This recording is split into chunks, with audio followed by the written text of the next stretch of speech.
Agora vamos partir para falar um pouquinho da prédica, né? E aí eu queria dizer que feliz é a comunidade que dispõe de pessoas generosas que compartilham seu conhecimento com todos, que dispõe do seu tempo para a construção do coletivo. É com grande alegria que eu quero chamar aqui, para o uso da palavra nesse Kabbalat Shabbat, nosso grande Ricardo Korodovitz, colega, amigo da área, uma dessas pessoas especiais que dão sustentação à nossa sinagoga, à nossa área.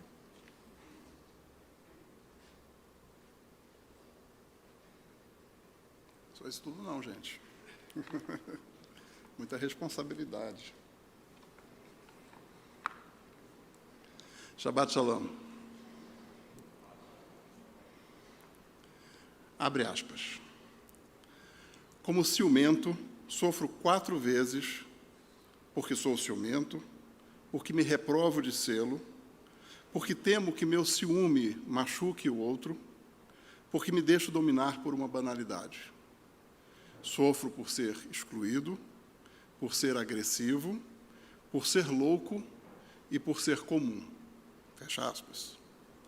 Esse trecho do vocábulo ciúme, extraído do livro Fragmentos de um Discurso Amoroso, de Roland Barthes, reverbera em minha mente após a leitura da Parashá Pinchas, foco de textos e de estudos nessa semana. É a Parashá que vai ser lida amanhã. O Deus da Torá é um Deus ciumento, mantém uma relação estreita com o povo que escolheu para servi-lo e não aceita que esse povo se afaste de seus preceitos. Se sairmos do caminho, e a gente usa a palavra caminho de propósito, alahá, que é caminho em hebraico, se sairmos do caminho, haverá consequências. Deus é retratado como um pai severo, educando a nós, suas crianças, estabelecendo limites e definindo prêmios e punições para que nos mantenhamos dentro deles. Para nossa sorte, porém, não somos nós os personagens da narrativa bíblica. Somos, sim, vinculados àqueles nomes, àquela história, por um elemento de herança e de escolha. Podemos nos sentir como se tivéssemos saído do Egito, como aprendemos com a Haggadah de Pêssar, mas também somos outros, em outro tempo, em outro contexto. E somos, assim, identificados, mas não idênticos, porque não é Deus que nos educa. Somos nós mesmos, que a partir da Torá derivamos nossa compreensão. E quando não compreendemos, perguntamos, e estudamos, e discutimos. E mesmo que ainda assim não compreendamos, já não somos os mesmos depois de nos aprofundarmos nesse aprendizado, na busca contínua de entendimento. Quando ampliamos o espectro das nossas dúvidas, nos tornamos mais sábios, nos tornamos pessoas melhores. Uma das coisas que aprendemos é que, sendo imagem e semelhança de Deus, podemos escolher com que Deus queremos nos parecer. Iniciamos a nossa paraxá com um elogio a um assassino, Pinchas.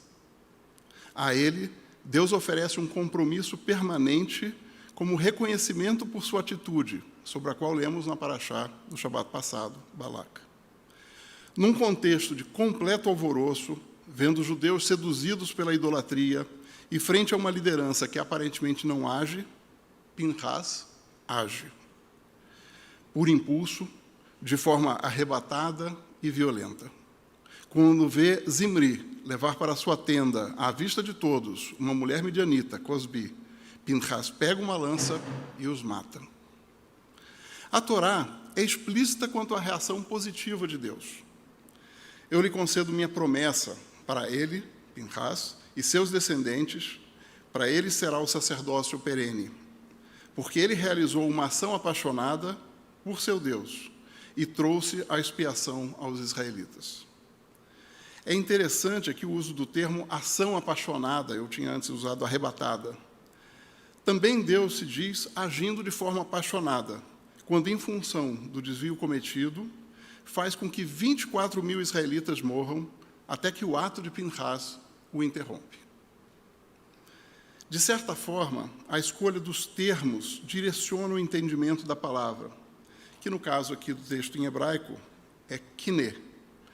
Deste verbo resulta o substantivo, que também pode ser usado como adjetivo, kanai, que significa fanático. Da mesma raiz hebraica, temos a palavra kiná, que significa ciúme. A paixão que se transforma em ciúme leva o apaixonado ao fanatismo. Pinhas escolhe de que Deus quer se tornar semelhante. Certamente não escolheu ser como aquele que diz: Ve'ahavta lirecha kamocha, amarás ao próximo como a ti mesmo. Em seu livro Como Curar um Fanático, Amos Oz sugere que, para curá-los, devemos usar de humor, amor e ampliação de perspectivas, de preferência aquelas que nos trazem um pouco do olhar do outro. Seguindo por esse caminho, perguntas e contestações se sucedem, defendendo ou atacando Pinhas, para buscarmos entender a mensagem da Torá. Um estudioso diria: mas o ato de Pinhas, matando 2 pessoas, interrompeu uma mortandade que já havia ceifado a vida de 24.000 pessoas. E responderia outro: mas Pinhas agiu por impulso. E o Talmud nos ensina: quem é forte é aquele que controla seus impulsos. Mas era preciso fazer algo. A liderança estava inerte. Inerte ou em deliberação? Na Torá consta que estavam reunidos e que já havia uma decisão que havia sido tomada.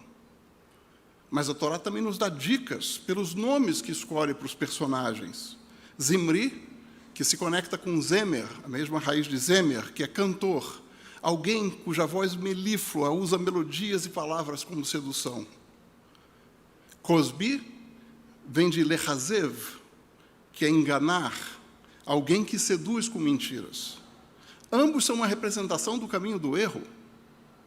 Ao que o outro responde: música e pecado? O engano não pode ser também ilusão, como uma magia, e não se vê encantamento no amor? As perguntas e argumentações acima no texto, que eu acabei de falar, são minhas. Mas os nossos sábios se debruçaram também sobre essa questão. Ora, entendendo que Pinhas fez uma ação positiva e foi, portanto, merecidamente recompensado. Ora, percebendo justo o contrário, que não era uma ação meritória e que a expiação obtida pelo povo não foi consequência do extremismo de Pinhas, mas um fato paralelo, apesar desse extremismo, fruto talvez de alguma outra atitude que o texto omitiu, esta sim devendo ser recompensada. Quem, no estudo da Paraxá, se usa o fato de que se falou se faz essa conexão como se fosse um fato separado e não conectado com a atitude de Pinhas. Nossas fontes não se encerram na Torá. O Tanar, o Talmud e muitos outros livros e estudos seguiram e seguem construindo a visão judaica do mundo, nos auxiliando e nos desafiando na definição de nossa relação com o próximo e com Deus. E, fundamentalmente, nos apoiando na busca permanente de evolução na direção do bem. Encontramos uma conexão entre Pinhas e o profeta Eliahu, aquele do qual lembramos em nossas noites de Seder, a quem metaforicamente abrimos as nossas portas e os nossos corações para que nos penetre a utopia do mundo messiânico. Eliahu, tal como Pinhas, também tem seu momento de vingador em nome de Deus. E por isso mesmo, é sobre ele o trecho que lemos na Haftará desta semana, uma parte de Melachim Aleph, onde Eliahu foge após matar os adoradores de Baal. No deserto, Deus lhe apresenta gigantescos fenômenos naturais, terremotos, tempestades com ventanias e fogo, mas Eliahu não identifica Deus naqueles eventos. Ouve, então, uma voz suave e frágil, que lhe pergunta, delicada mas insistentemente: o que fazes aqui, Eliahu? E Deus estava nessa voz.